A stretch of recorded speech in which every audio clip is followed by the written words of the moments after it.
Hey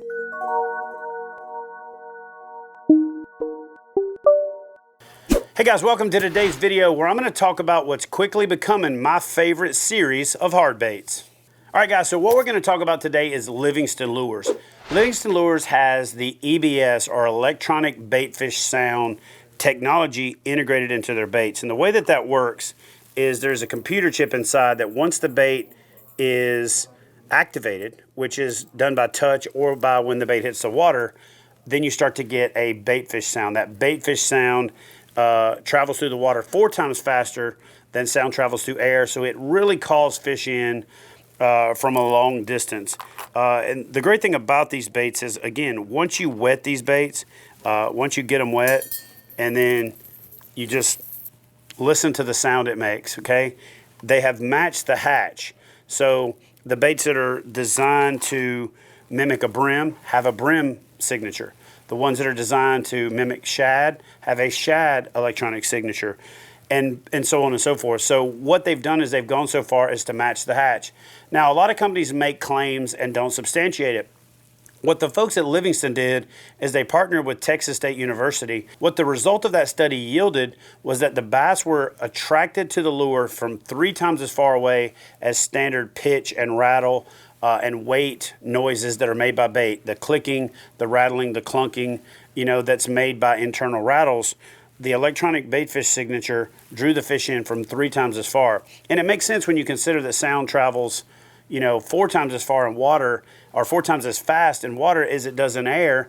And I think what happens with these baits is they're actually putting off the vibration. They're putting off a lot of the same things that a standard lure will do: the wobble, the deflection, the clicking of the hook hangers. But then when you add that realism of that electronic baitfish sound in there, you've got a 1, 2, 3 punch that really seals the deal, especially with wary fish. So I'm going to walk you through this lineup. I'm going to talk about some of my favorites, and then I'm going to talk about some that are becoming staples in my arsenal. Early spring, late fall into early winter, and then back around into spring again. The Jerkmaster series of baits are phenomenal. They both have rattles inside them, and they still have the integrated electronic baitfish signature noise, but they have a great action for a jerk bait. They cast like a bullet. They dart side to side. They suspend super well. So they have premium hooks, premium hook hangers, great color selection. You get the rattle and you get the EBS, because a lot of times what happens with a jerk bait is it's more effective on the pause. So not only is this bait chirping when you're clicking it, when you're moving it, but it's chirping and putting off sound when it's sitting still. That Jerkmaster comes in the Jerkmaster 121. It also comes in the Jerkmaster Jr. And it comes in the Jerkmaster 121D that just goes a little bit deeper. Now, I'm a big fan of topwater fishing, and recently I had a tough situation on Lake Hartwell where we couldn't get the fish to bite. I threw one of these lures up on a bank and let it sit there, and it almost was like one of those deals where it activated the fish. The fish weren't actively feeding. I threw it up near the bank and let it sit there, and then I had another one tied on, and this is the bait that I was able to catch those fish on. It's the Walking Boss Jr. I really like this Junior size because it still casts like a bullet. It puts off that sound. It really draws the fish in. But if you're looking for a little bit more surface area, they do make the Walking Boss in the standard size. And guys, this thing is awesome for when the wind is blowing. There's a little bit more chop on the water. And it is killer for redfish and speckled trout when you're down there fishing in the flats.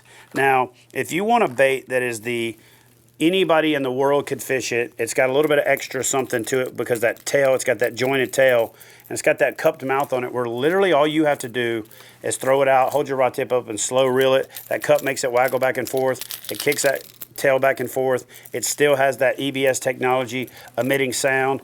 And I got a backlash with one of these in Florida because I was casting into the wind, and while I was taking the backlash out, a redfish come up and about folded this thing in half. I mean, it flat annihilated it. So this thing is great for bass. I'm sure it would be great for pike and other toothy critters, but so far I've caught largemouth bass, speckled trout, and redfish on it, and this thing is flat phenomenal. Now, early in the season, when that water temperature is a little bit colder, This thing right here, the Pro Ripper, is one of the best lipless crankbaits I've ever thrown. It's got a great lipless crankbait profile. It's got that flat nose to make it search a little bit and get it nose down so it gets that tight wobble. And then again, you still have that EBS technology incorporated into it. So that Pro Ripper is one of the best lipless cranks I've ever thrown, and they've got an oversized version that is great for throwing out into deeper water, counting it down and reeling it back in, and just puts some big fish in the boat. Now, the Divemaster Jr. 8, I put this on 15 to 18 to or 17 to 20 pound line and really fished this more like an intermediate depth lure, and this thing has been flat phenomenal for me. Again, it's designed to dive a little bit deeper, but I like to put a little bit lighter line on it and get it into that 6 to 7 foot range, and that thing flat kills it. Now, for spawning bass, pre-spawn bass and post-spawn bass, nothing irritates them any more than something that looks like a brim. But when you take this brim Divemaster Jr. that looks like a really small brim, and you throw it in there and you reel it in and it wobbles its way in, and then you stop it and it sits there emitting that baitfish sound, they can't stand it. In fact, if you throw it in there and reel it through a couple times just to get the fish fired up, after that, they are going to annihilate it. So that bait right there is phenomenal. What I really like in their crankbait lineup is this tournament series PrimeTyme. The PrimeTyme 2.0 and the PrimeTyme 1.5. The 1.5 has a little bit narrower profile. It dives a little bit shallower. I love to fish both of these in the blue truce color. They've got that little bit darker back. Kind of a clear shad color to them and a little bit of chartreuse on the belly. Just a phenomenal color in early spring, through the spawn, and even post-spawn. Up until that water temperature gets up there, these things are phenomenal. Now, what I like about both of them is on the 1.5, you get the coffin bill that's in a computer chip, and then on the 2.0, you get the square bill, both on that computer chip that has a little bit of flex, but it's rigid, so it deflects off of stuff much easier. Both of those baits are always tied on when I'm fishing in the spring. Now, this bait right here was, again, designed and made famous by a good buddy of mine, Randy Howell, the Howeller series. This Howeller Dreammaster Classic is one of the baits that he won the Bassmaster Classic on, and that bait is phenomenal if you like to fish a little bit deeper and fast, but hit that bait against stuff, let that EBS bring the fish in and convince them to bite. All right, so let me talk to you about one more bait in the lineup before we get to the last one. But this Flatmaster, and I chose this one in this color so you can kind of see how the technology is integrated onto the inside. I do like this color, but I really chose this more to show you the inner workings of that bait. But that flat-sided bait with the big round acrylic bill is a great search bait. It's a great pinpoint bait. It's a great brush pile bait. This thing right here is pretty much a year-round bait. You can throw this thing when it's cold, when it's hot, and get a little deeper and agitate those fish.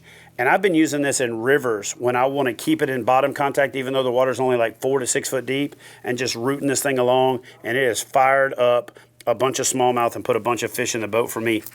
Now, if you really truly want to prove that EBS technology is for real to yourself, then you have to pick up this walk and pop bait. The reason that I say you have to pick up this bait is I like to throw this walk and pop, which is basically a standard style popper shape, but it has a walk to it because of the way that the mouth is cupped. And the reason that I said I saved this bait for last is I actually use this bait as a locator bait, and I'll throw this bait out and let it set, put my rod in the rod holder or set it down, and then I'll pick up another bait like a PrimeTyme or a jerk bait or a Pro Ripper, and throw this thing out and reel it underneath this, because this thing is actually firing the fish up. So I use it like a castable hydro wave, for lack of a better way of putting it. And if you're looking for a bait that you're going to be fishing right next to your buddy and he says, "What are you throwing?" And you say, "Square bill." He's like, "Man, I'm throwing a square bill too, but you're catching 3 times as many fish as me. What color?" Because color is the only thing he's going to be worried about, when what he should be worried about is the difference is clear. The difference is they can hear these baits because of the EBS technology. So guys, listen. These are quickly becoming staples in my arsenal in every shape and every action and everything that they make. Check out the awesome lineup of Livingston Lures right here from the folks at FishUSA.